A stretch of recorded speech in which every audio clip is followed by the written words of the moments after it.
Praise the lord.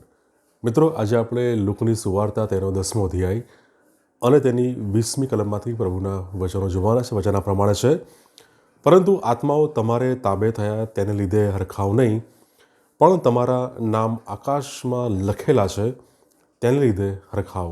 આમીન. આ પ્રભુનું વચન છે, લુક 10 અને તેની 20મી કલમ. મિત્રો, આજનો આપણો જે વિષય છે એ વિષય છે શામાં હરખાવું. જ્યારે આપણે લુક 10 તપાસીએ છીએ ત્યારે એ 70 શિષ્યો બાઇબલ નોંધે છે હરખાતા હરખાતા પાછા આવે છે અને કહે છે, પ્રભુ તમારા નામથી દુષ્ટાત્માઓ પણ અમારે તાબે થયા છે. ઘણા બધા આનંદ સાથે, ઘણા બધા ઉલ્લાસ સાથે હરખાતા હરખાતા એ શિષ્યો પ્રભુ ઈસુ ખ્રિસ્તની પાસે આવે છે અને કહે છે કે દુષ્ટ આત્માઓ પણ અમારે તાબે થયા છે. તમારા નામથી દુષ્ટ આત્માઓ પણ અમારે તાબે થયા છે.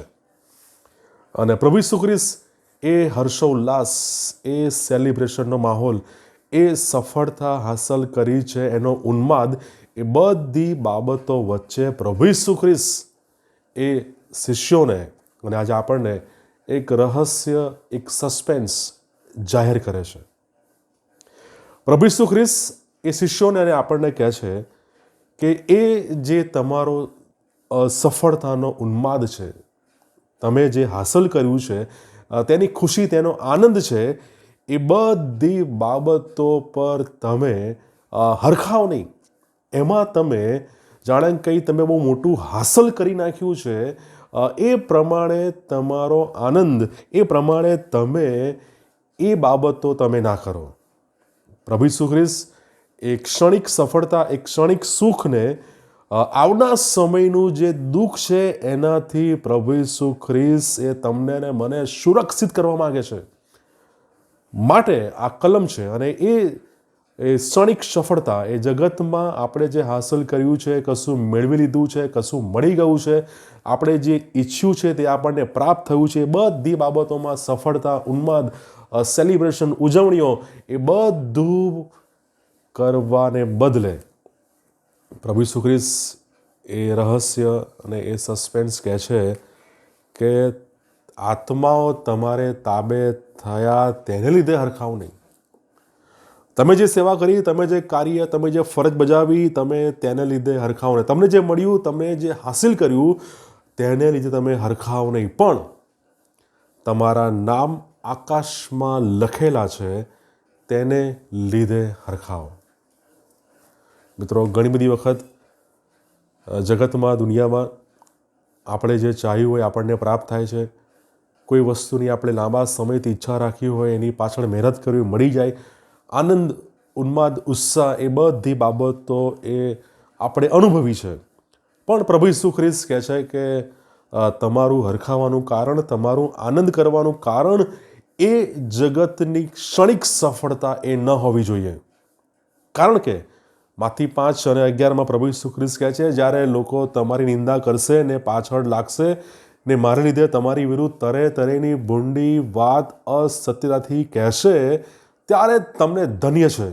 તમે આનંદ કરો તથા ઘણા હરખાવ, કેમ કે આકાશમાં તમારો બદલો મોટો છે.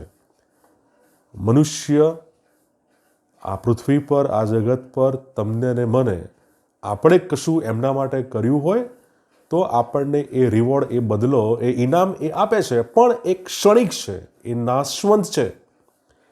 પણ જ્યારે પ્રભુની સેવાને માટે, જ્યારે આપણે આપણા તન મન ધનથી, આપણા પૂરા સમર્પણ દ્વારા, સ્વાર્પણ જ્યારે આપણે પ્રભુની સેવા કરીએ છીએ, કદાચ એ રિવોર્ડ, એવોર્ડ ના મળે, કદાચ એ માન્યતા ના મળે, કદાચ કોઈ સારું આપણા વિશે ના બોલે, પણ બાઇબલ કહે છે તમારે એની કશી ચિંતા કરવાની નથી.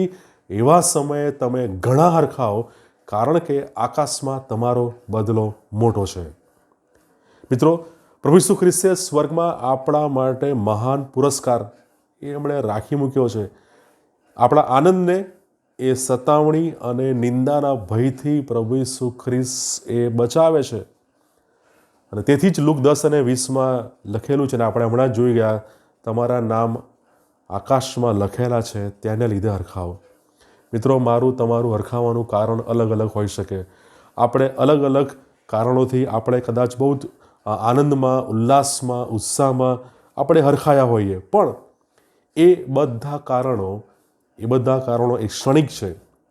એ સફળતા એ માનવીય પ્રયત્નો સાથેની છે, મનુષ્યોને લીધેની છે, પણ એ બધી બાબતો બહુ જ થોડા સમય પૂરતી હોય છે.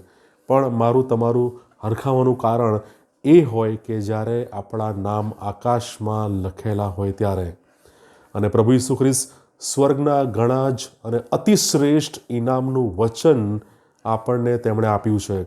અને આ દુનિયાની જે ક્ષણિક સફળતા છે તેમના જોખમોથી આ દિવસોમાં મારે તમારે બચવાની જરૂર છે. કારણ કે સોશિયલ મીડિયામાં આપણે શું કરીએ છીએ આપણે બહુ સારી પેટે જાણીએ છીએ. એ દુનિયાની ક્ષણિક સફળતાના જોખમથી આપણે બચવું જોઈએ.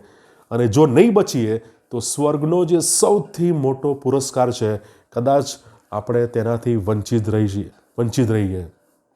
મિત્રો, શામાં હરખાવું, શામાં આનંદ કરવો, શામાં ઉલ્લાસ કરવો, એક જ કારણ પ્રભુ ઈસુ ખ્રિસ્ત આપે છે. અને એક જ રહસ્ય પ્રભુ ઈસુ ખ્રિસ્ત કહે છે, તમારા નામ આકાશમાં લખેલા છે તેને લીધે હરખાવો.